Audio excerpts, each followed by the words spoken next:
हाँ भी होगा, मैं आपको बता दूंगी वो चीज़ देख के जो पेजेस मानसी ने सेंड किए थे।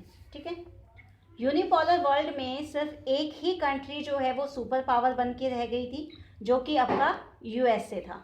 ठीक है, यूएसए की जो हैगमनी हुई थी वो माना जाता है 1991 में स्टार्ट हुई थी, यानी कि जो अकेले का उसका जो यूएस की अकेले की जो पावर थी वो 1991 में मानी जाती है। लेकिन ये चीज़ आप ये देखिए कि एक्चुअली ये कब स्टार्ट हुआ था, 1945 में यूएस ने अकेले ने अपनी चलाई थी। कैसे चलाई थी, आपने देखा था कि जापान ऑलरेडी सरेंडर कर चुका था, है ना।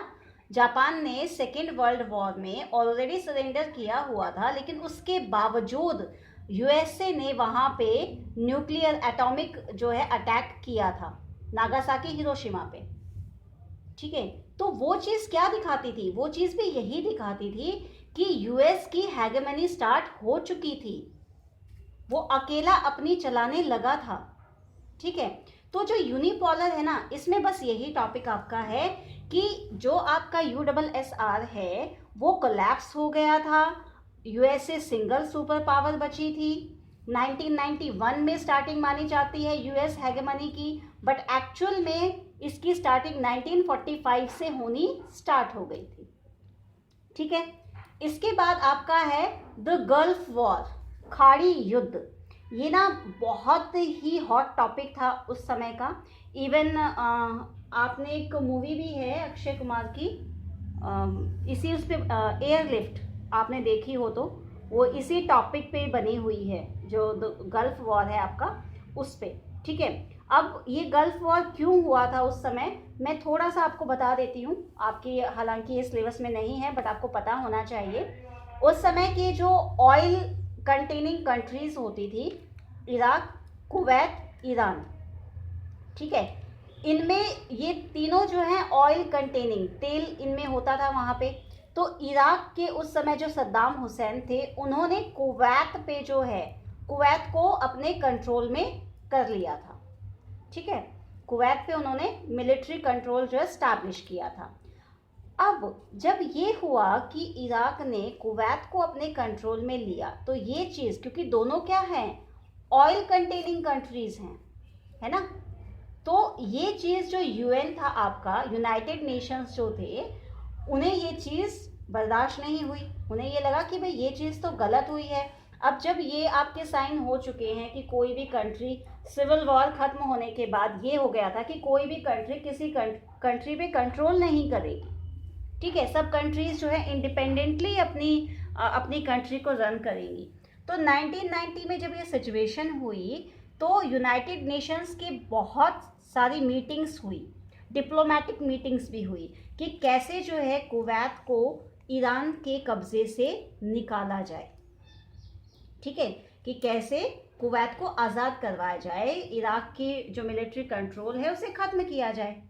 ठीक है, तो इसके लिए उस समय जॉर्ज W. बुश जो हैं वो आपके यूएसए के प्रेसिडेंट रहे थे, उन्होंने मैंडेट लिबरेशन बाय फोर्स किया। इसका मतलब क्या था कि उस समय 34 कंट्रीज ने मिलकर, देखिए कितने देश थे, 34 कंट्रीज ने मिलकर अपने 66 लाख ट्रूप्स को भेजा, एक न्यू वर्ल्ड ऑर्डर निकाला और कुवैत को आज़ाद करवाया।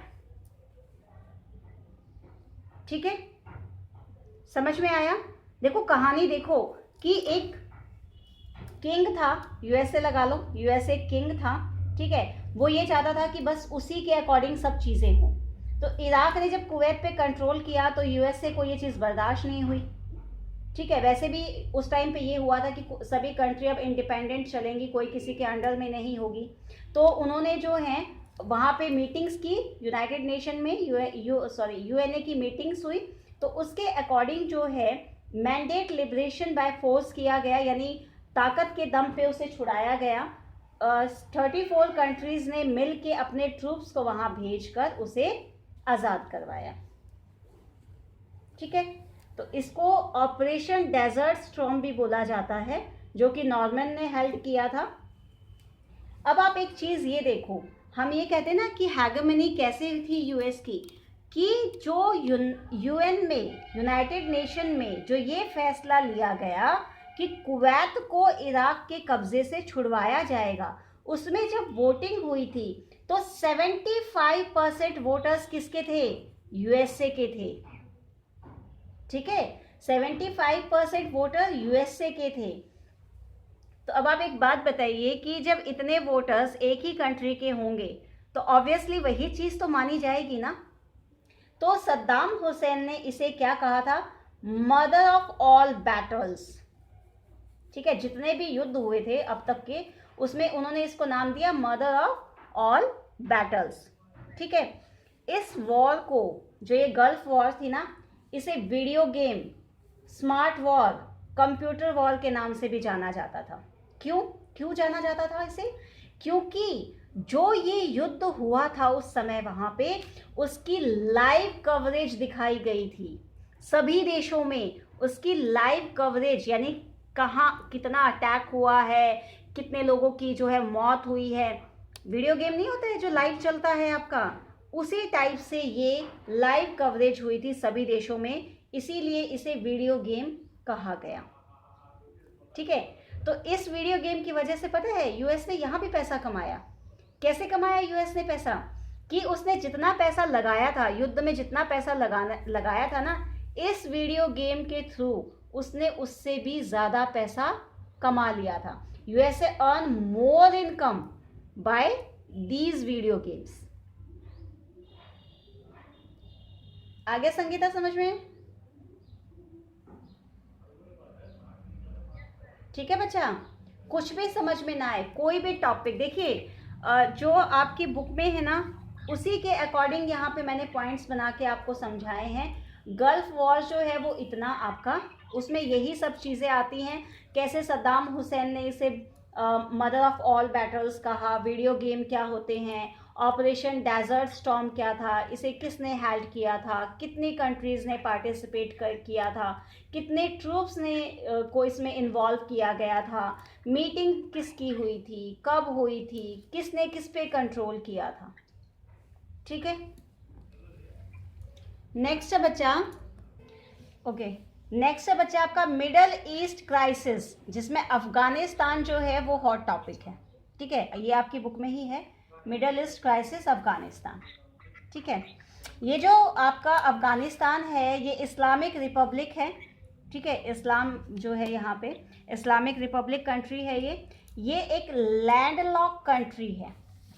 लैंडलॉक कंट्री मीन्स कोई भी ओशियन बाउंड्री जो है इसको टच नहीं करती है, इसके चारों तरफ ज़मीन है। जैसे हमारा इंडिया है, इंडिया का जो नीचे वाला साउथर्न पार्ट है वहाँ पे एक तरफ अरेबियन सी है ना, एक साइड बे ऑफ बंगाल है और एक साइड आपका इंडियन ओशियन है।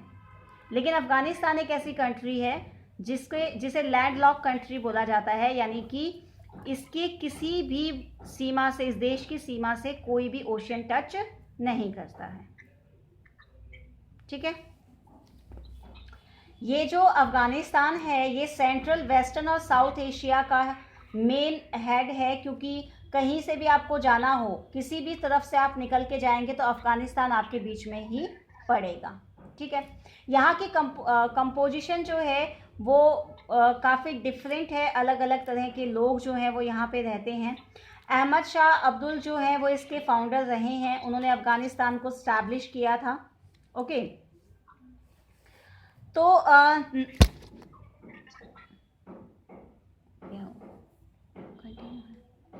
ठीक है, अहमद शाह अब्दुल जो हैं वो इसके फाउंडर रहे थे। ओके, 19th सेंचुरी में जो है इसे बफर स्टेट बोला जाता था।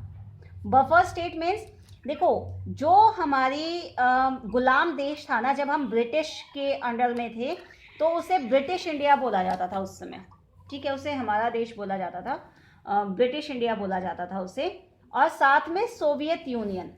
ओके, तो जो ट्रेडिंग होती थी, ठीक है, जो ट्रेडिंग होती थी ना वो वाया अफगानिस्तान होती थी, अफगानिस्तान से होके निकलना पड़ता था वहाँ पे। तो अफगानिस्तान क्या था वहाँ पे? बफर स्टेट था। ठीक है, यानी कि आप कहीं से भी जाएंगे आपको बीच में अफगानिस्तान क्रॉस करना पड़ेगा। समझ में आया? अभी इतना ही समझिए यहाँ तक, बाकी आपको कल करवाऊँगी मैं, ठीक है बेटा?